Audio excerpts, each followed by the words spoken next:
ನಮಸ್ಕಾರ. ನೀವು ಖರೀದಿಸುವ ಜಮೀನಿನ ಲೇಔಟ್ ಅಪ್ರೂವಲ್ ಇದೆಯಾ ಅಥವಾ ಇಲ್ಲವೇ? ಈ ಒಂದು ವಿಷಯ ತಿಳಿಯದೆ ಲಕ್ಷಾಂತರ ರೂಪಾಯಿ ಕಳೆದುಕೊಳ್ಳುವ ಸಾಧ್ಯತೆ ಇದೆ. ಕೇವಲ 1 ನಿಮಿಷದಲ್ಲಿ ತಿಳ್ಕೊಳ್ಳಿ. ಅದಕ್ಕೂ ಮುಂಚೆ ನಾನು ನಿಮ್ಮ ರಿಯಲ್ ಎಸ್ಟೇಟ್ ಮೇಷ್ಟ್ರು. ದಯವಿಟ್ಟು ನಮ್ಮ ಚಾನೆಲನ್ನು ಲೈಕ್ ಮಾಡಿ, ಶೇರ್ ಮಾಡಿ, ಕಾಮೆಂಟ್ ಮಾಡಿ. ಹೀಗೆ ಮಾಡೋದ್ರಿಂದ ಇನ್ನಷ್ಟು ವಿಡಿಯೋ ಮಾಡೋದಕ್ಕೆ ಮನಸ್ಸು ಬರುತ್ತೆ. ಮತ್ತೆ ವಿಷಯಕ್ಕೆ ಬರೋಣ.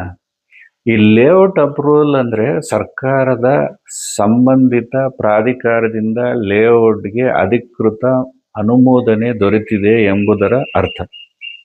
ಕರ್ನಾಟಕದಲ್ಲಿ ಸಾಮಾನ್ಯವಾಗಿ BDA, BMRD, ಬೈಯಪ್ಪ, DTCP ಅಥವಾ ಯಾವುದೇ ಯೋಜನಾ ಪ್ರಾಧಿಕಾರಗಳು ಲೇಔಟ್ಗೆ ಅನುಮೋದನೆ ನೀಡುತ್ತವೆ. ಅನುಮೋದಿತ ಲೇಔಟ್ನಲ್ಲಿ ರಸ್ತೆ, ಉದ್ಯಾನವನ, ಡ್ರೈನೇಜು, ನಾಗರಿಕ ಸೌಲಭ್ಯಗಳು ಹಾಗೂ ನಿಯಮಾನುಸಾರ ಜಾಗದ ವಿನ್ಯಾಸ ಇರುತ್ತೆ. ಇದರಿಂದ ಭವಿಷ್ಯದಲ್ಲಿ ಕಾನೂನಿನ ಸಮಸ್ಯೆಗಳ ಸಾಧ್ಯತೆ ಕಡಿಮೆ ಆಗಿರುತ್ತೆ.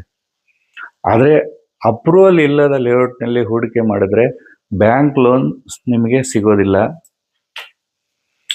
ಈ ಅಭಿವೃದ್ಧಿ ಕೆಲಸಗಳು ತೊಂದರೆ ಉಂಟಾಗುತ್ತೆ ಹಾಗೂ ಮಾರಾಟಕ್ಕೂ ಸಮಸ್ಯೆ ಎದುರಾಗಬಹುದು.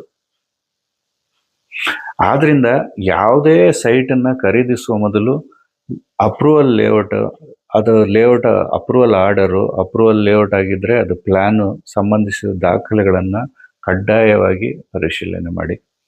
ಇಂತಹ ರಿಯಲ್ ಎಸ್ಟೇಟ್ ಶಿಕ್ಷಣದ ವಿಡಿಯೋಗಳಿಗಾಗಿ ನಮ್ಮನ್ನು ಇನ್ನಷ್ಟು ಫಾಲೋ ಮಾಡಿ ಮತ್ತು ಈ ಮಾಹಿತಿಯನ್ನು ನಿಮ್ಮ ಸ್ನೇಹಿತರಿಗೆ ತಪ್ಪದೆ ಶೇರ್ ಮಾಡಿ.